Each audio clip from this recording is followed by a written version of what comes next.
Hello YouTube, and welcome to my tutorial video on how to solve the Rubik's Cube. Now for starters, this is not a Rubik's Cube if you're confused on why it has a black face and is white instead of having a white face with a black face. This is a V-Cube 3. It's a type of speed cube, which basically means it moves a lot faster than your Rubik's Cube. But we're not going to talk about speed cubing right now because this is a tutorial on how to solve one of these. So let's get the basics down on your basic cube. There are 6 sides. There's always going to be these colors opposite each other. White will always be opposite. White will always be opposite of yellow.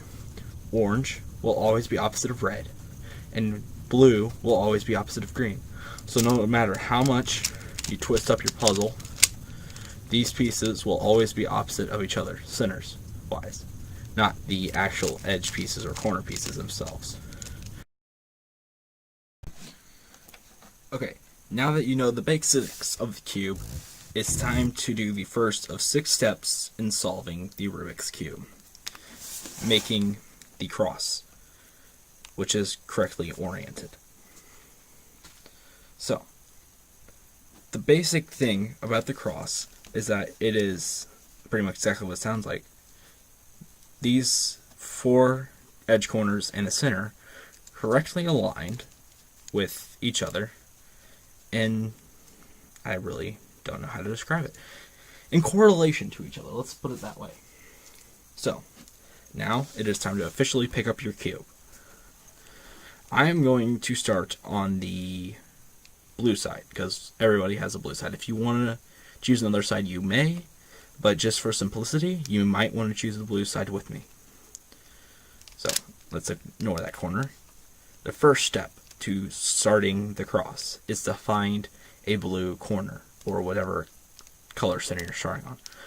So once you find your blue corner, the next step is to put it on the bottom. Now there's multiple ways of doing this, but the most simple way is to either have it on the top or on one of these side pieces and simply twist it down to where it's facing away from the blue. So if the blue is on top, this edge piece is going to be on the bottom, facing away. Then you look at the other color on it. So this is the blue and black, well, blue and white edge piece. Then you twist it to the blue and white, and you simply twist it twice up into position. Now you have placed your first piece into your cube. Next step, find another corner. And here's another corner that's already been positioned for us. So all we have to do is twist it up into its correct position. Now you have 2 edge pieces positioned correctly. Now, again, find another edge piece. I'm sorry if this sounds repetitive, but this is the only way I know how to do it. Here's the red and blue. This is going to be interesting. So you have to rotate it away from the red. Well, actually, no, you have to, yeah. You have to rotate it away from the red. Then one of the other sides of the red, preferably one that does not have an edge piece already solved on it, because then you don't have to worry about putting this back. So since the yellow edge piece is not already solved, I'm going to move this to the yellow. Now I'm going to bring it up back to the red, and now since I have this correctly aligned with its red piece, I just simply have to rotate it into the blue, into its position in the cross. Now we only have one piece left, and it's this yellow and blue piece, which is going to mess with our cross. The simplest way to solve a piece in this position is to find where it goes, where its slot goes on the top with your cross. It goes in this position. Now it can go in any of these positions, but it's going in this position this time. If it is like this, the easiest way to do it is to twist the top of your cube to the point at which this piece can slide up into its slot without messing with any of these. So in my case, it was a 180-degree turn of the top. Now in your case, it could be a 90-degree turn, it could be a 270-degree turn. It could be even. Well, yeah, I just covered all of them. Sorry. So once you get it twisted to its correct position, you simply have to twist it back up into the position of the cross. Now you have your cross. But once you twist it back around like that, you just can't forget, twist the cross back into its correct position. Now you're ready for the next step of solving the Rubik's Cube, getting these corners into the correct position. Now there are multiple ways of doing this, I will not lie to you. There you can put them in like this. That wasn't even the right position, sorry. Or you can simply put it in like this. I will tell you both methods, and if you would like to know more about a method, please do request a more in-depth tutorial in the comments. Okay, so once you have your cross, like I said, the next step is the corners. First step is, again, find the corner that you want. So here are two blue corners. I'm going to do this one. This is your red and yellow corner. So first, you have to put it where it would go in between. Do not touch your top at this point. You just want to put it in between the red and the yellow while it's still in this layer.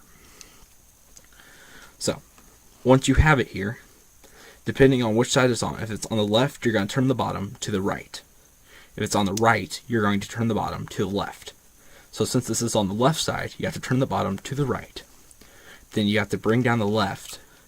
Then you have to bring it, the bottom back to the left. So you place it in, and then you bring it up. And you've placed a corner into your cube. And as you can see, it is in the correct position. So next step, find another corner. Here is the red, black, and blue corner. So place it in between the red and black. Sorry, red and white. And since it is on the right side facing you, make sure that these are always facing you. Because if they're not, if it's on the left side and it's not facing you, if you move it like that, you're not going to place it in correctly. So always make sure that these are facing you. So once this is in between these two corners, since it's on the right side, you have to turn the bottom to the left. Then you have to bring down the right.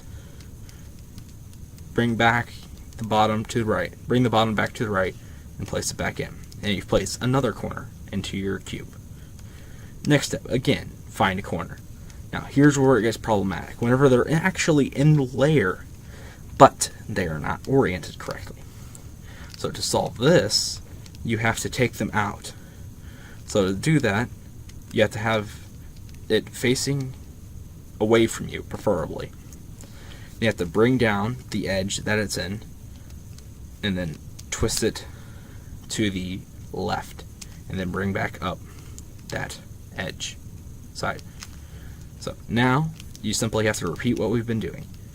Place it in between the two places that it goes. Place it in the correct place, but not up into the first layer yet.